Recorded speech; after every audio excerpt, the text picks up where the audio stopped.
How can I spot a McDojo? This is a great question. In martial arts, there is so many weirdos, cult leaders, and just crazy stories. And today we're going to start with the story of the Taekwondo master who's in prison for 30 years.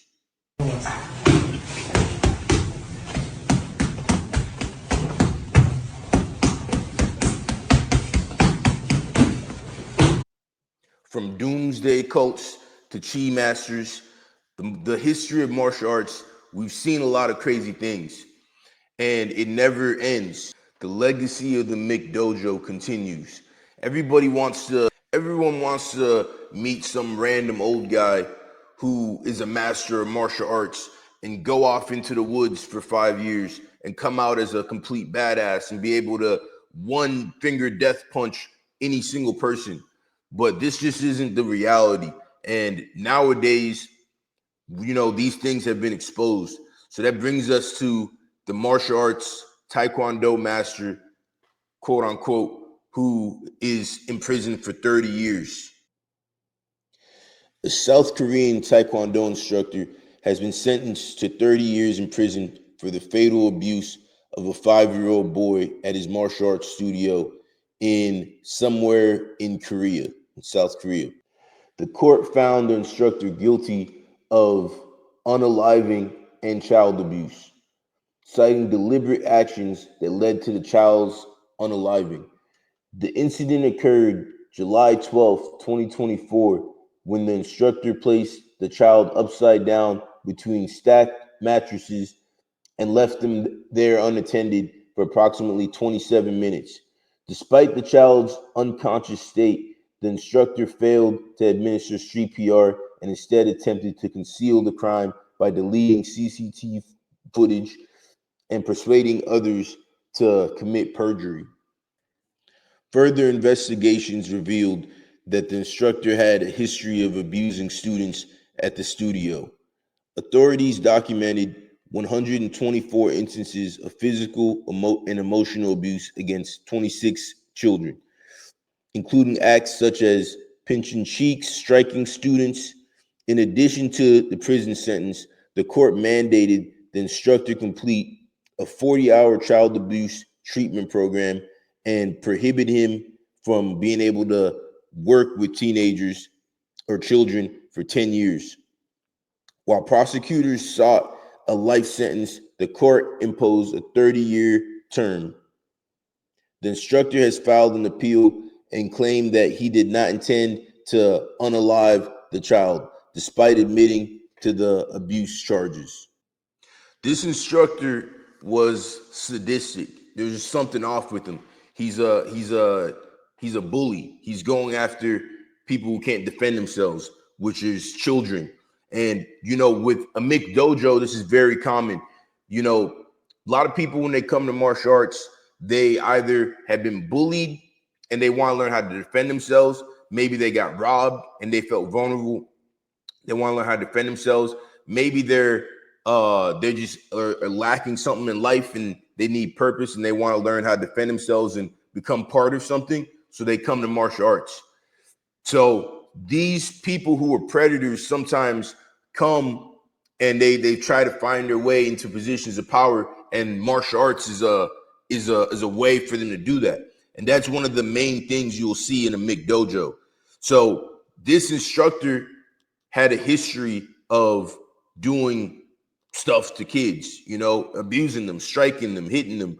With the first clip with the guy who was just punching the guy and he had no way to defend himself. And I guess this is quote unquote conditioning, supposed to make him tougher.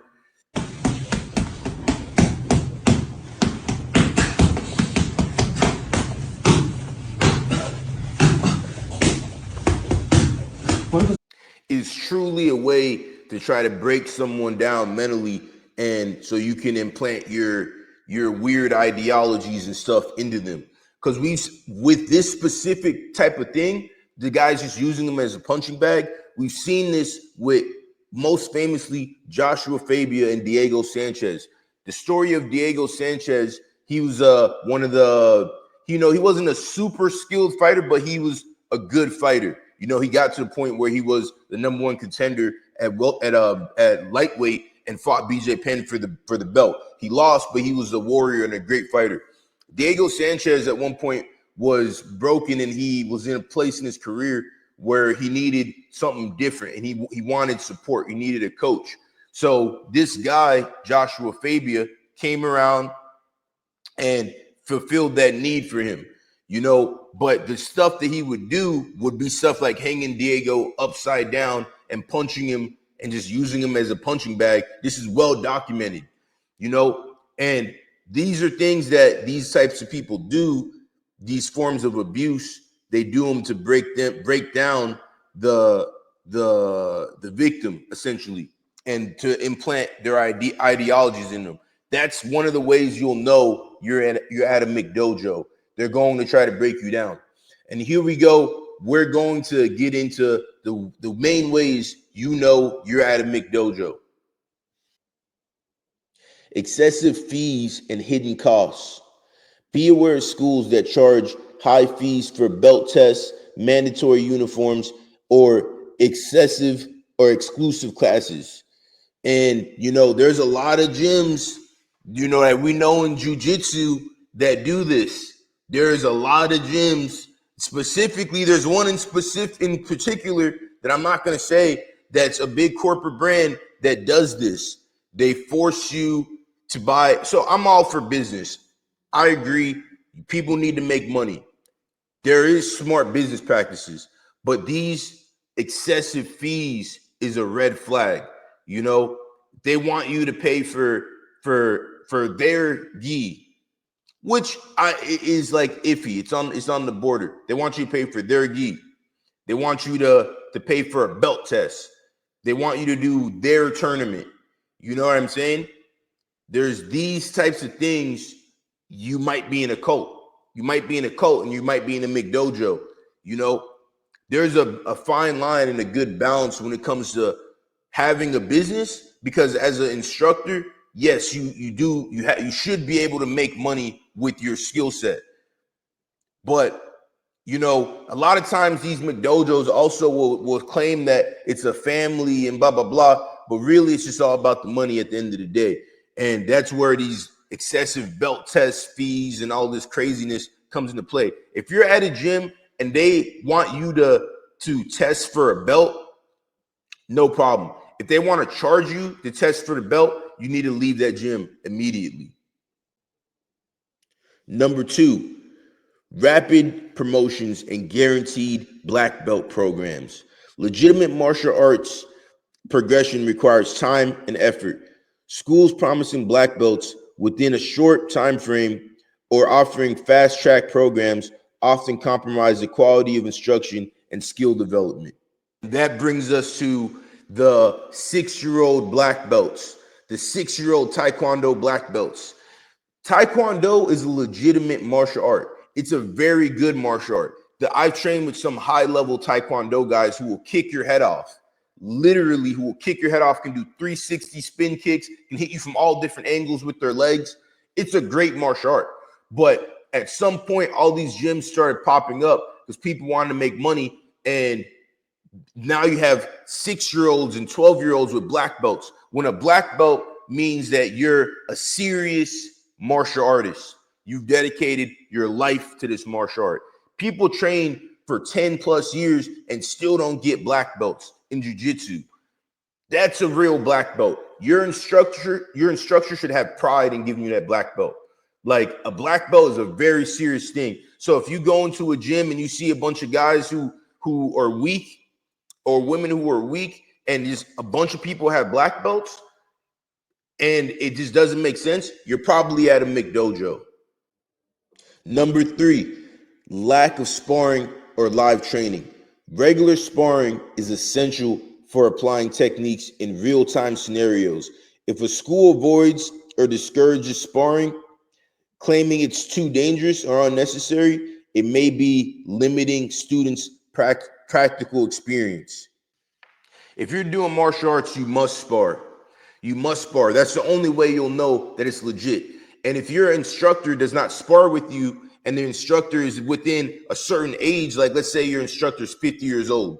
If your instructor is 80 years old, yeah, probably he's not going to spar with you. But that makes sense. You know, if your instructor is 50 years old, 40 years old, he should be sparring with you, and you would know that this guy is legit. This guy is the real deal. You know, no guy is just going to come off the street with no skills and just piece up the instructor. But you'll see a lot of these martial arts gyms that are McDojos, they won't spar, because if they spar, they'll be exposed. And that's where you get stuff like this. This is not real. This would never work. But these guys believe that it would work because they're brainwashed. You know, if you try that on me, I'm going to knock you out in a heartbeat. If you try this on me, I'm going to head kick you. You know, I'm gonna choke you out. If you try that on anybody who doesn't even know martial arts, this will not work.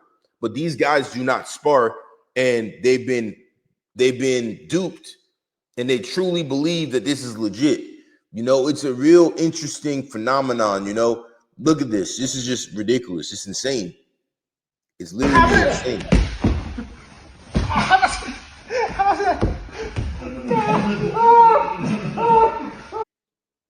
If you go into a gym and they're doing stuff like this, you're most definitely and most certainly in a McDojo, and you should get out of there ASAP. Number 4, unqualified or inactive instructors. Instructors should have verifiable credentials and actively participate in training sessions. Every instructor I've had has had a lot of credentials, and I've trained with them personally to see their skills in action. And all the instructors I've had have been legit. So that's the only way to know. If you just walk into a gym and the guy doesn't have verifiable competition, real life, if you have an instructor who is just way old and is not going to be sparring or has injuries, he could still be legit, but you'd have to see the competition experience. You know, there's plenty of wrestling coaches who don't wrestle anymore or are way overweight or whatever. They don't wrestle anymore. But you can go into their history and see that this guy was a beast when he was younger, and he knows what he's talking about. Now he's fat and he's chilling and he's enjoying life, but when he was younger, he was a beast, you know? And when you go into, there's going to be signs of someone who's a true martial artist. Their body is going to have a certain density. Their body's going to be different. They're probably going to have scars on their face, maybe. You know, their ears are going to look different. You know, there's going to be signs. If you did a lifetime of training martial arts to the point where you're a black belt or a higher belt, you're going to have a different body than just a regular person. You know, you're going to have extreme flexibility. You're going to have something, you know, and those are the things that you should be able to see. If you don't see them, you're in a McDojo. And this is a big one. Cult-like environment. Be cautious of schools that discourage cross-training, demand unquestionable loyalty, or create an atmosphere where the instructor's authority is absolute and unchallengeable. A healthy martial arts environment encourages openness and continuous learning. I've seen this in many martial arts. Now, you can be in a legit gym and a legit dojo that is also cult-like and has these vibes to them. And if you're there, you should leave, because you as a person, you should be able to train wherever you want. You know, this is what it is. If I'm learning jiu-jitsu, but I want to go learn some judo, that's my right. I'm a martial artist. I'm going to learn what I want to learn, right? So if your instructor is like being weird about that, understand they're being weird about that because they ultimately just look at you as a dollar amount, and they're worried about you leaving and spending money somewhere else. And that's a big red flag. A lot of these gyms will talk about loyalty and blah, blah, blah, right? Cool. But they don't really mean loyalty.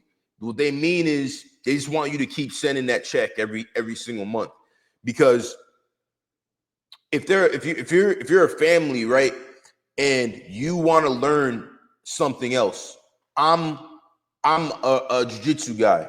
I want to go learn wrestling. I want to go learn judo. I want to go learn taekwondo. If my instructor is really my family, he should be like, yeah, cool. Like, go do that. Go learn, go expand yourself. Go become better, you know.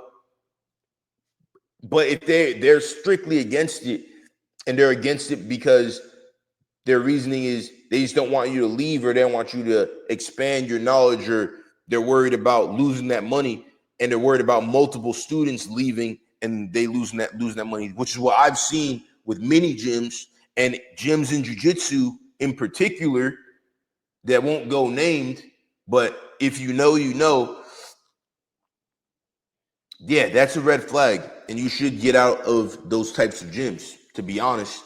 At the end of the day, your black belt instructor is just a man. And for me, that's something I always try to emphasize when I'm training people. Like, if I'm training with the white belt, that white belt could tap me. And that's where the realness comes with training. The black belt forces you to be at your tip top, because the white belt could go in there, some big athletic white belt could go in there, you can have an off day and you can get tapped out, you can get choked out, you get slammed by a purple belt. If you're in a real gym where you're teaching for real and your guys are getting good, they should be pushing you, regardless of your black belt. Because a black belt is just a representation of an idea. It is not an end-all, be-all type of thing. And if you're really teaching people and they're getting good, ideally at some point your students should be able to beat you if you're a good instructor, So in a cult-like environment, you're going to see the instructor kind of almost deify themselves, maybe have big murals on the walls of themselves, just real weirdo vibes that if you're not paying attention, it would slip past you. 6, overemphasis on titles and ranks. While ranks signify progress, an excessive focus on titles, especially when linked to additional fees, can indicate a McDojo.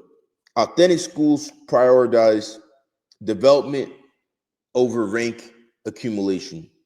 And this is key. This is what I'm talking about.